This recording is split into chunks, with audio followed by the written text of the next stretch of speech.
Dear student, अब हम second generation of computer जो है उसके मुतलिक बात करेंगे। सेकंड जनरेशन में जो कंप्यूटर यूज़ हुए वो IBM के कंप्यूटर्स थे। फॉर एग्जांपल IBM 7030 एक कंप्यूटर है, IBM 1401। दूसरा कंप्यूटर जो है वो जो सेकंड जनरेशन में वो डिजिटल डेटा कॉरपोरेशन का PDP है, यानी डिजिटल डेटा कॉरपोरेशन ने जो कंप्यूटर्स मैन्युफैक्चर किए उनमें है PDP-1, PDP-5, PDP-8।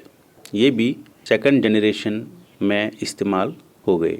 थर्ड है हनीवेल, HONEYWELL, हनीवेल 400 और CDC 1604। ये सारे सेकंड जनरेशन के कंप्यूटर्स हैं।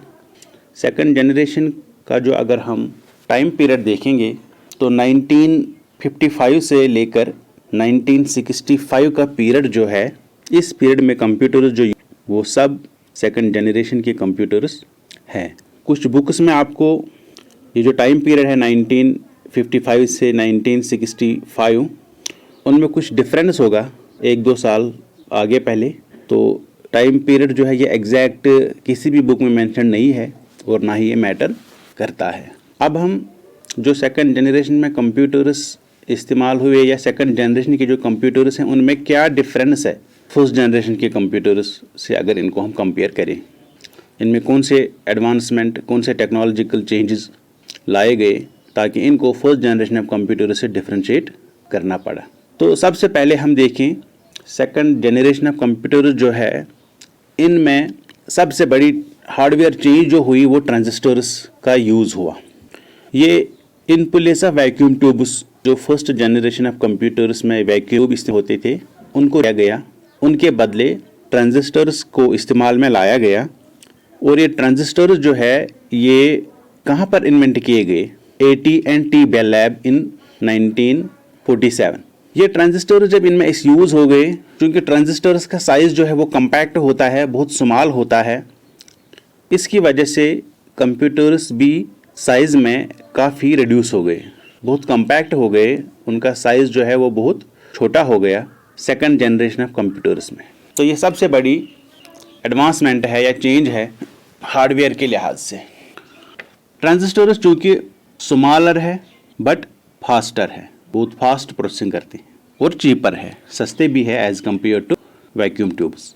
एनर्जी एफिशिएंट है, एनर्जी बहुत कम यूज़ करते हैं और रिलायबल है, जो कि वैक्यूम ट्यूब्स नहीं है। वैक्यूम ट्यूब्स का फ्रीक्वेंट फेलियर होता था, वो फेल हो जाते थे, लेकिन ये ट्रांजिस्टर्स में ऐसा नहीं है। इनमें और एक हार्डवेयर में जो एडवांसमेंट हुई, टेक्नोलॉजिकल चेंज जो हुई वो है memory. Main memory of the computer जो है प्राइमरी मेमोरी, उसमें मैग्नेटिक कोर टेक्नोलॉजी यूज़ हो गई और मैग्नेटिक टेप और मैग्नेटिक डिस्क का इस्तेमाल हो। अब सॉफ्टवेयर टेक, चूँकि फर्स्ट जनरेशन ऑफ कंप्यूटर्स जो है उसमें हाई लेवल का concept, high level programming language का कॉन्सेप्ट नहीं है। सेकंड जनरेशन ऑफ कंप्यूटर जो है वहाँ पर असेंबली लैंग्वेज जो है वो यूज़ हो गई। असेंबली लैंग्वेज के निमोनिक्स जो है, मीन्स असेंबली लैंग्वेज में हम अगर एडिशन करना चाहें या सब्ट्रैक्शन करना चाहें तो हम एक कमांड जिसको हम रिप्रेजेंट करते थे ऐड से, ADD ऐड, हम ऐड कमांड अगर असेंबली लैंग्वेज में कंप्यूटर को सेकंड जनरेशन में इनपुट करते थे तो एडिशन हो जाता था। और अगर SUB कमांड देते थे तो उसका मतलब था सब्ट्रैक्ट होना है। और इसमें हाई लेवल प्रोग्रामिंग लैंग्वेज का भी यूज़ हुआ, जैसे कोबाल और फोर्ट्रान है, COBOL COBOL, computer operated business oriented language, और फोर्ट्रान FORTRAN यानी फार्मूला ट्रांसलेशन। ये 2 प्रोग्रामिंग लैंग्वेजेस का यूज़ हुआ। असेंबली लैंग्वेज का यूज़ होना, फिर हाई लेवल प्रोग्रामिंग लैंग्वेज का यूज़ होना, ये इसलिए कि यूज़र जो है, कंप्यूटर यूज़र जो है, जो ह्यूमन बींग्स जो है, आम जो लोग हैं, उनको आसानी हो जाए कंप्यूटर का यूज़ इस्तेमाल में लाना।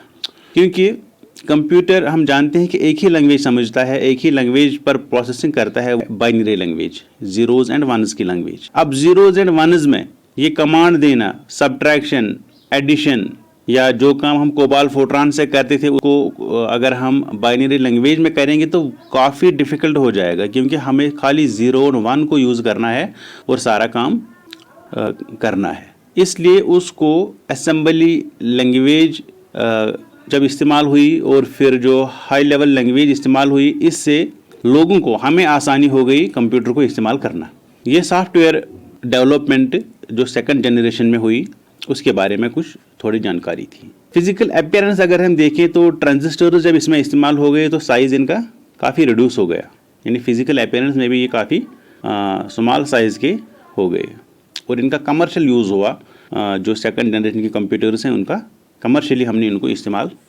अब हम इनकी ब्रीफ जो कैरेक्टरिस्टिक्स है उनके बारे में मज़ीद थोड़ी जानकारी हासिल करेंगे।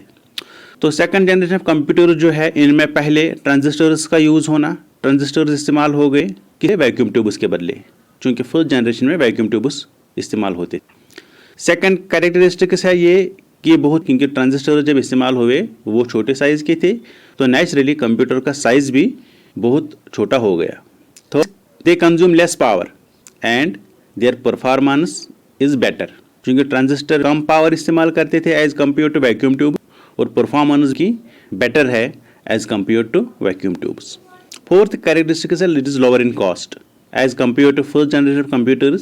सेकंड जनरेशन के कंप्यूटर जो है वो कीमत में इनकी सस्ते हैं as compare to first generation. Main memory या प्राइमरी मेमोरी, उनमें मैग्नेटिक कोर यूज़ हो गए, और सेकेंडरी मेमोरी जो है, सेकेंडरी मेमोरी के लिए मैग्नेटिक टैप और मैग्नेटिक डिस्क्स का इस्तेमाल हुआ। अब इनमें और एक जो एडवांसमेंट है वो ये है कि floating point arithmetic operation develop हो गए। यानी फर्स्ट जनरेशन जो है वहाँ पर हम फ्लोटिंग पॉइंट का अर्थमेटिक नहीं करते थे। फ्लोटिंग पॉइंट मीन्स अगर हमने सपोज 10.9.1 का ऐड करना था तो ये फर्स्ट जनरेशन में पॉसिबल नहीं था, क्योंकि ये जो पॉइंट वैल्यू है 0.2, 0.7, इसको हम फ्लोटिंग पॉइंट कहते हैं। तो 10.7 प्लस 9.2 ये इनका एडिशन, इनका सब्ट्रैक्शन, मल्टीप्लिकेशन ये पॉसिबल हुआ सेकंड जनरेशन में। फर्स्ट जनरेशन में खाली होल नंबर्स का अर्थमेटिक ऑपरेशन होता था, लेकिन सेकंड जनरेशन में फ्लोटिंग पॉइंट का अर्थमेटिक ऑपरेशन जो है पॉसिबल हुआ। हाई लेवल लैंग्वेजेस जो इसमें इस्तेमाल हुए वह फोर्ट्रान और कोबाल है, क्योंकि जब फोर्ट्रान और कोबाल यूज़ हो गए, हाई लेवल लैंग्वेजेस यूज़ हो गए, हमने पहले कहा आपको कंप्यूटर खाली बाइनरी लैंग्वेज अंडरस्टैंड करता है, तो अब हमने फोर्ट्रान और कोबाल, ये हाई लेवल लैंग्वेजेस है, इनको यूज़ किया। क्योंकि कंप्यूटर डायरेक्ट इनको समझ नहीं सकेगा, तो हमने कंपाइलर्स जो है वो डेवलप होने ज़रूरी है। तो इस जनरेशन में कंपाइलर्स भी डेवलप हो गए। कंपाइलर्स का क्या काम है, इन्होंने हाई लेवल लैंग्वेज का जो डेटा है, का जो हाई लेवल लैंग्वेज का प्रोग्राम जो है, हाई लेवल लैंग्वेज की कोडिंग जो है उसको कन्वर्ट किया, इसको ट्रांसलेट किया किस लैंग्वेज में, असेंबली लैंग्वेज में, और फिर असेंबली लैंग्वेज को ट्रांसलेट किया गया मशीन लैंग्वेज में। Machine language means binary language.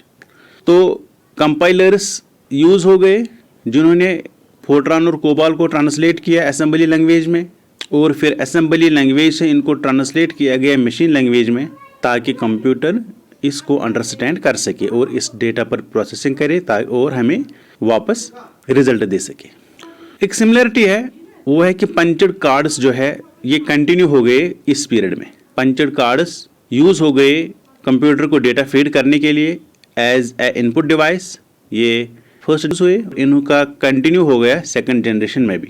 लेकिन इंक्रीज जो है, increase in speed second generation 1000 fold, यानी 1000 times greater than first generation of computers. Speed बहुत ज़्यादा इंक्रीज हो गई, और हमने इनको कमर्शियली यूज़ किया, बिजनेस में इस्तेमाल हो गए, इंडस्ट्रीज़ में पेरोल के लिए इस्तेमाल हो गए, यानी प्रेपरेशन ऑफ पेरोल। एक इंडस्ट्री में, एक कमर्शियल ऑर्गेनाइजेशन में जितने भी सपोज एम्प्लॉयज़ हैं उनका पे बनाना है, तो वहाँ पर इसका यूज़ हो गया। या जो भी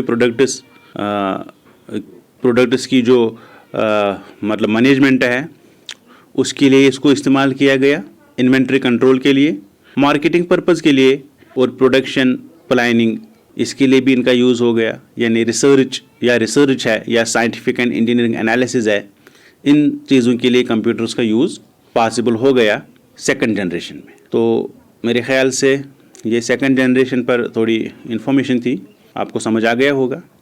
तो आपके लिए क्वेश्चन है, या आप मुझे टेक्स्ट करेंगे आज ही, या व्हाट्सएप वॉइस या मैसेज करेंगे, वो ये है कि सेकंड जनरेशन में कंप्यूटर्स छोटे हो गए, उनका साइज़ बहुत कम हो गया। किस वजह से, क्या चीज़ इस्तेमाल में लाई गई जिससे इनका साइज़ काफ़ी स्मॉल हो गया? ये एक क्वेश्चन है आपके लिए, आप मुझे टेक्स्ट करेंगे आज ही लेक्चर के बाद, लेक्चर सुनने के बाद। सेकंड ये कि मेन मेमोरी यानी प्राइमरी मेमोरी के लिए क्या यूज़ हो गया और सेकेंडरी मेमोरी के लिए किस चीज़ का इस्तेमाल हो गया। थर्ड क्वेश्चन आपके लिए है, इसमें हाई लेवल लैंग्वेजेस इस्तेमाल हो गए, उन हाई लेवल लैंग्वेजेस का नाम बताना है। 2 लैंग्वेजेस यूज़ हो गए तो उनका आपने नाम बताना है। ये आप मुझे आज ही लेक्चर के बाद टेक्स्ट करेंगे। Thank you.